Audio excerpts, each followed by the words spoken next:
All right, all right. Hey, good afternoon, everybody. You are listening to Chat with Kat. I am your host, Kathleen. We have a very special guest on our show. I'm actually happy to have him. I've been trying to get him to come on for a few months now, but he's finally here. My guest is Andre Luck, a powerhouse in B2B sports sales with a mission to help sports leaders bring modern approach to revenue growth. With a proven track record in revenue development, strategic partnerships, and team building, Andre is also passionate about mentoring the next generation of sports business professionals. Whether you're on the field, behind the scenes, or aspiring to break into the game, this conversation is packed with insight. So let's get into it, Mr. Andre. Welcome to the show.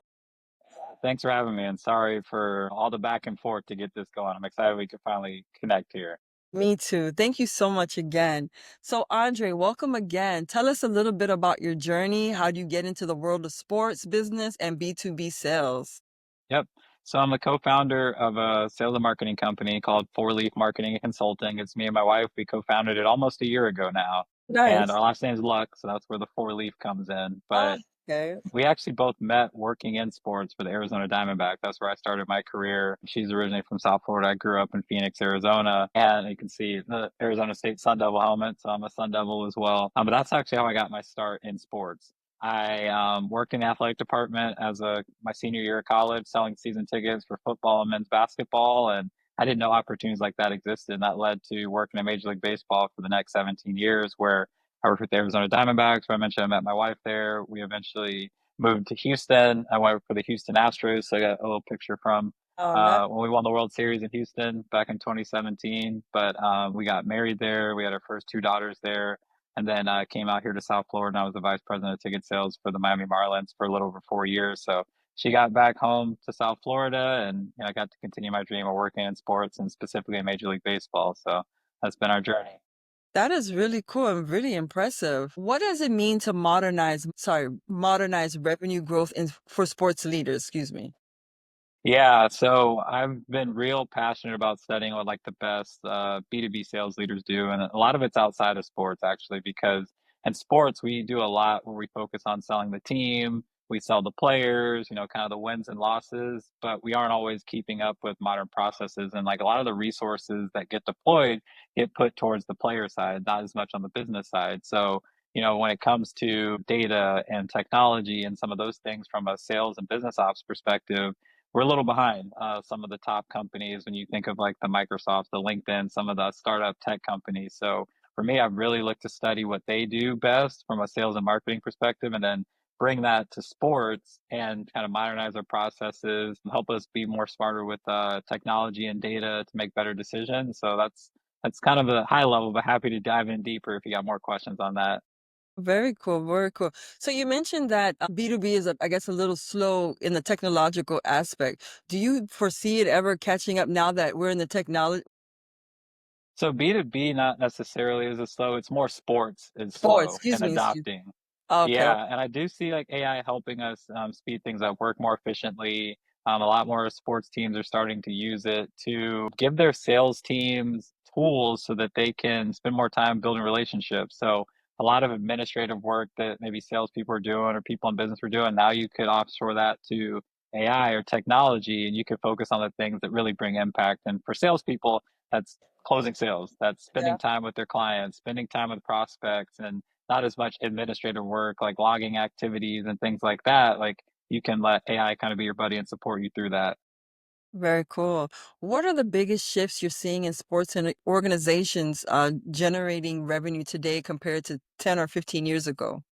Yeah, so I started, this was 2007, what, 18 years ago, and it was a little more archaic. We were kind of old school. We'd pick up the phone, we'd have a list that we'd print out, we'd kind of highlight the list of everything we're going through. There's just so much more data out there. LinkedIn was very new when I was starting, and a lot of it was just kind of updating, here's my new job, or here's an accomplishment I had. There, we can use it a lot more for prospecting now. So let's say I was reaching out to you, I could, do research on you, your background, things that you've been posting recently. And now when I reach out to you, I can be more relevant with my message to something that's actually going to speak to you, maybe challenges you go through or goals that you're looking to achieve, or even call out like, hey, I noticed this post that you did. So it's something that's relevant to you, or then you kind of, we were more generic with our approach of like, hey, we work with business people, and here's how business people use tickets, taking it directly to sports. I think now we can be a lot more prescriptive, a lot more personalized and relevant with our outreach, which is going to lead to more meetings and more people getting back to us because there's just people are inundated with so many emails. Executives are getting hundreds, thousands of emails in a week. And if we send our email that's generic and then just kind of goes to spam or it doesn't stand out, just going to get deleted. Then we don't have a lot of success of what we're looking to do on the sports side. Got you. What are sports teams and leagues leveraging B2B strategies to grow their brands and bottom line? Yeah, it's a big opportunity. A lot of teams I talk to, the challenge they're going through is their sellers, they do a great job. Again, talking about the team, talking about the products, the features, the benefits of their tickets, but not having conversations with business people, articulating, here's the ROI, aside from you're just a big sports fan of, the Yankees, the Dodgers, but like how's that going to drive business impact? So from a sports team perspective, there's a lot of advantages to it. Usually businesses spend more than the average consumer, so you're growing your revenue quicker. They renew at a higher rate, so year over year, they're not as impacted by team performance. If they're seeing success, they're not only buying because the team's playing well. They're not dropping their seats because the team had a bad season. They're going to continue to invest. So a little more stability from predictability when you look long term. But I say the biggest one there is they just spend more. So when you're really looking at grow your revenues and compete across the other leagues from a revenue perspective, you need corporate partnerships, you need premium buyers, you need corporate hospitality to be sold. And to match that, and where I kind of come in is work with the sellers to have those conversations so that they're closing at a more effective rate so businesses can grow quickly. That's a good answer. And the next question really kind of resonates with me. I think this is probably something that I might have asked you, but in a different way. So, what are some outdated tactics that you're still seeing being used in the industry? And how do you coach teams to, get out of that mindset? Yeah, I think the generic practices are one where it's kind of a spray and pray approach. Like you're just casting a very wide net and like hoping something resonates. And that doesn't work anymore. You have to stand out. You have to be more personalized. So building a brand and a presence on LinkedIn, doing things like what you're doing, like, doing a podcast or putting videos out there so people and humanizing the process. I think, one of the things that is kind of coming back is getting out and networking and going to events, and like where we met was at a chamber event. So the fact that you have technology now that could help you with some of the administrative stuff, now you can go out and be more in person and things like that. So outdated, I would say, only using one method to try and get through to people, whether it's just email with a generic approach or only using phone call. As a salesperson, you really have to get out there more. And because people are so busy and there's so many salespeople out there and tools that could expedite the number of outreach and touch points you're doing, using video, using LinkedIn, having more personalized type messages is really going to help you stand out. That's a good one. Can you walk us through a success story where your approach helped a client or an organization significantly, excuse me, improve their results?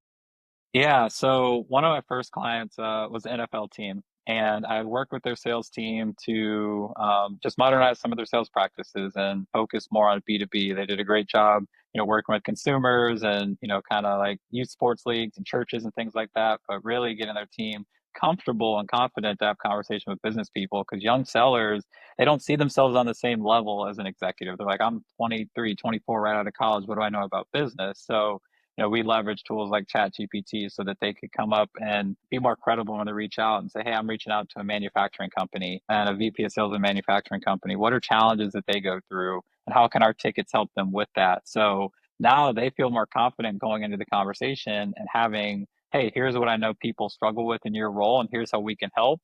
And they're able to book more meetings. And one actually closed a 5-figure sale that like it never had sold that high of a dollar amount before. And so the confidence that comes out of that, where a week after going through training, you book a meeting with the executive, close a big deal, like you're like, all right, I believe in this now. I see this. So those are success stories I like to tell of like, all right, what's the benefit of this? It's you're going to get young sellers who are typically afraid to call a business person. And they're going to now have confidence having conversation with them and being able to articulate, here's the ROI of making this purchase. Aside from just being a big sports fan and talking fandom, this is actually going to drive business results for you. Cool. You talk a lot about empowering the next generation. What's missing from how we're preparing future sports business leaders today? I think what I had noticed as a gap was one, teaching them the skills so that they can thrive long term. So one I see is the future I see is in more business, high impact type sales. The things that are more administrative or transactional, like technology, AI could do that. So as I look ahead, if you're a young salesperson and you're doing things that maybe could get automated, you're at risk long term.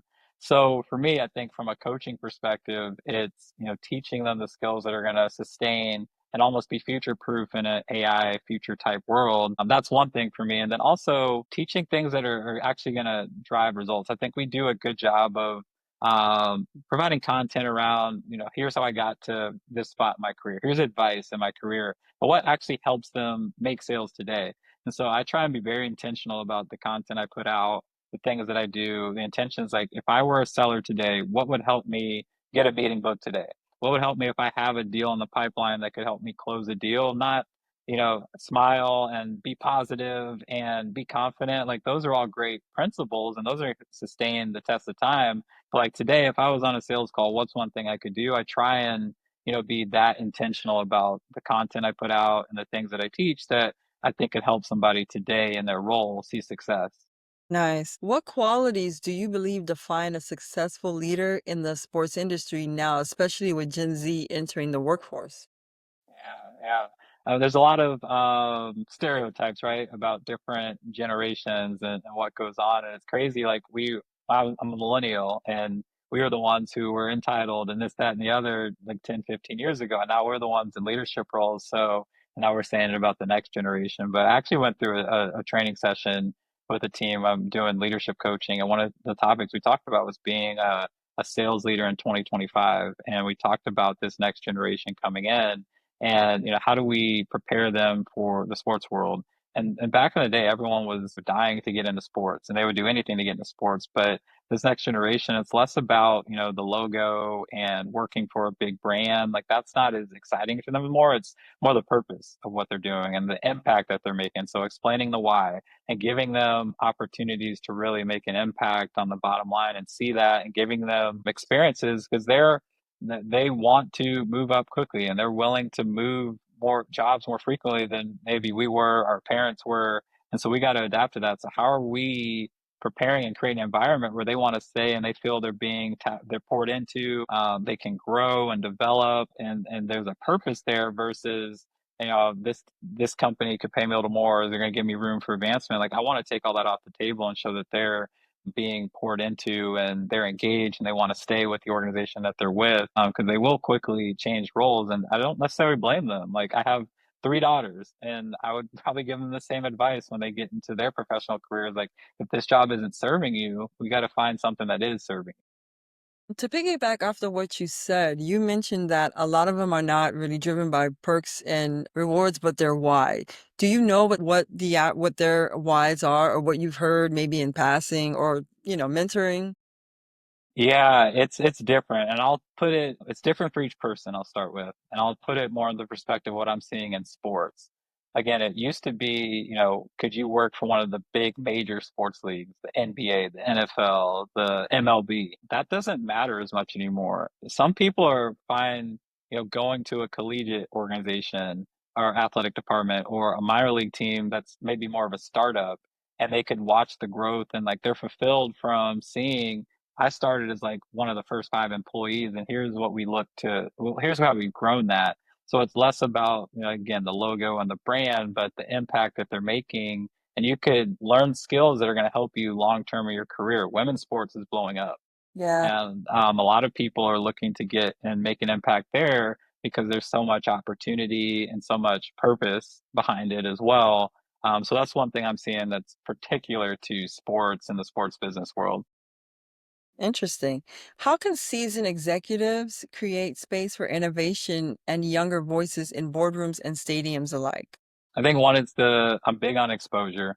So, not, coddling them, right? Like we need to show them and educate them on the business. We need to talk about how are we performing as a business? Where are we struggling? And not to come down on anyone, but so that they understand and know, like, here's what makes a business tick. Here's where we generate revenue. Here's where our expenses are. So I think that's one piece that, a lot of times, it's kind of like, all right, here's the executives that get to see this, but what are bits and pieces we could start to put out to the staff so they can see what that looks like? And if you're a young professional looking to grow, the metrics that your executives are focused on, so you understand the why behind it. I'd also think, creating a safe environment where you can make mistakes and mess up. That's not always the case. That's not always the situation. So like you walk on eggshells, or like feel like you have to be perfect, and that kills creativity because you got to nail it every single time. And it's just like a very toxic environment to be in and stressful. So obviously you don't want someone messing up all the time, but letting them know it's okay to make mistakes and coaching them through, hey, here's what we can do better the next time. I think that creates a nice safe environment where people can spread their wings, but they're also growing and learning at the same time. Nice. How are technology and fan engagement involving the way teams think about business partnerships and sponsorships? Yeah, I touched on AI a lot, but I think with technology now you can track more and measure more data. So it used to be a company is just like, hey, I'll put a sign up in the outfield, or I'll put, a sign in an arena and hope people see it. And you could kind of give stats on, hey, here's how many millions of fans go through the ballpark or go through the arena to kind of give impressions. But now you can be a lot more tactical of like what is an initiative that a organization is looking to drive, and how can we do a better job of that. So one, for example, I was talking to someone that worked for a company that's a corporate partner for sports teams. They're like, hey, we don't see the necessity of just putting a sign up anymore in an arena. We want to drive leads to our sales team. So what would be really creative to me is if a sports team approached me like, hey, here's how we can partner with you at your games, your events out in the community to collect quality leads that I can then get, she was in marketing, that I can then give to my sales team. And that then we could track the pipeline of like, all right, we partner with this sports team at these events. It created these leads. It led to these sales. So I think just the technology with data allows you to just be more creative and do different things that are actually going to drive business results. Not, we got our sign up and let's hope that drives sales for us. That's a good one. Are there any emerging trends you're excited about that could reshape sports industry in the next 5 years? Yeah, so one that I'm really excited about, and I think is going to take a while for people to get comfortable with, is AI sales agents. So what I mean by that, and like the very high touch, like very personal, relational type sales, I think you need a person. You need a human there. There's that relationship building aspect. There's parts of that that you can't automate, you can't outsource. But there's also a lot of transactional type work, whether it's customer service type issues or things like that, or trying to find out of the millions of fans that attended your game, who are the ones that are maybe interested in learning more about, season tickets or a certain ticket package or group outings. Right now, the process is you have junior reps, earns, whatever it is, banging out a bunch of calls, talking to people that maybe don't want to talk to them, or not even answering the phone, because not a lot of people answer their cell phones anymore, answer Right. their phones in general. Yeah. But if you have a robot that can, expedite that and go through the calls, and they're starting to sound a lot more human-like. Again, based on your reaction, we're still a ways away, but you talked down the road. I don't know if you put 5 years down, but I I see know. that coming. I see that Yes. happening. Very exciting.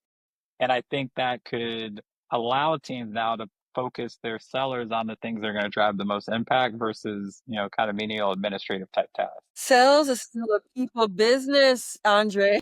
It is. It is. And this will allow you to talk to the people that actually want to talk to you. So how would you, I guess when the time comes, or I guess from now until then, how would you teach authenticity and connection in a world that's becoming very digital? Yeah. One thing I talk a lot about online and on LinkedIn is quality over quantity. And, as sales leaders, we feel comfortable if we see a lot of activity happening. We see high call numbers, high volumes, because, that shows effort and activities happening. But especially when it's more high impact sales, it's quality outreach. So, are you reaching out to the right people? Are you getting meetings booked? Or these meetings staying? Like, are you creating quality opportunities? So for me, it's really about making sure that there's quality in the outreach versus just, a quantity number, which allows people to be more authentic and genuine in their approach versus, oh man, I haven't hit my call number today and my boss is going to say something if I don't. So now you're not authentic. You're just, trying to get to as many people as possible, just banging about calls to any and anyone who might talk to you versus, I'm going to be thoughtful and, really think about, all right, I'm reaching out to Kathleen. But what's the message that's going to resonate with her? Is she the right person I should be reaching out to? Is there a need in their business so that you're not just spamming people, hoping and spraying and praying, hoping that they want to talk to you, but we're actually speaking to people that have a need. There's a reason why you're calling. You've been able to help people that are similar to them, and you're more authentic and genuine in your outreach. Got it. What drives your passion for this space? What gets you up in the morning? What's your why? Yeah. It's not even the space. I think I've been blessed to have a long career within sports and have some really cool experiences and meet some great people. But just my why generally, my faith, that's first and foremost. I'm blessed that I've gotten this opportunity. I'm blessed that I get to get up and do it every day. So, that's the first thing I say when I wake up, a quick prayer.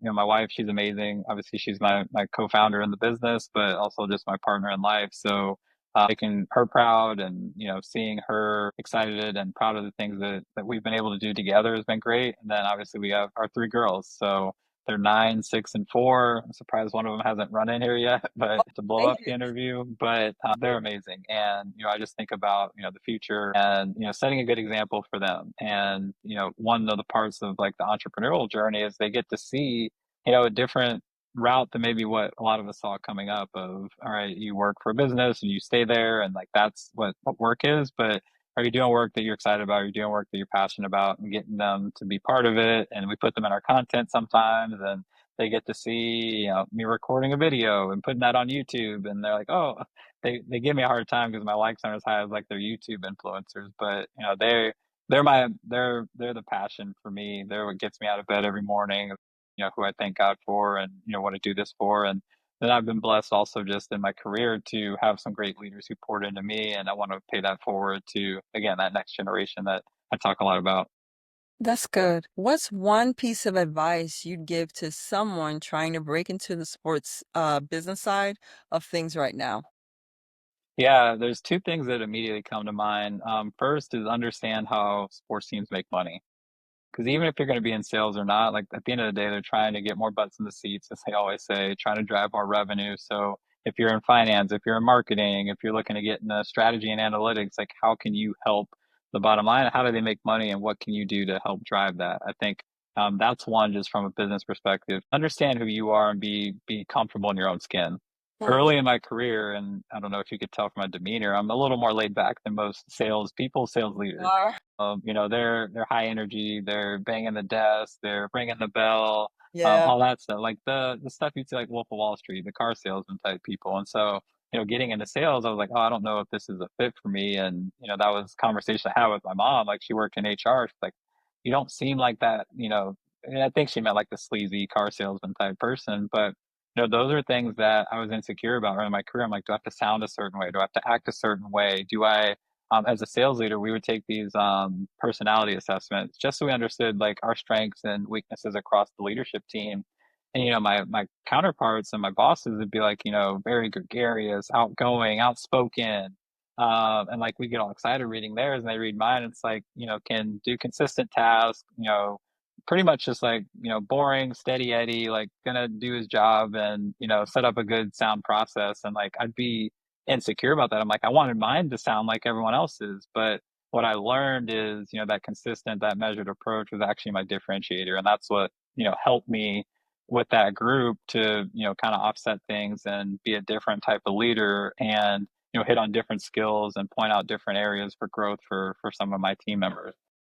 That's good. So we actually came down to the end. Is there a final message that you would like to say before we end the show? Wow, final message. No, I think that last piece is the biggest.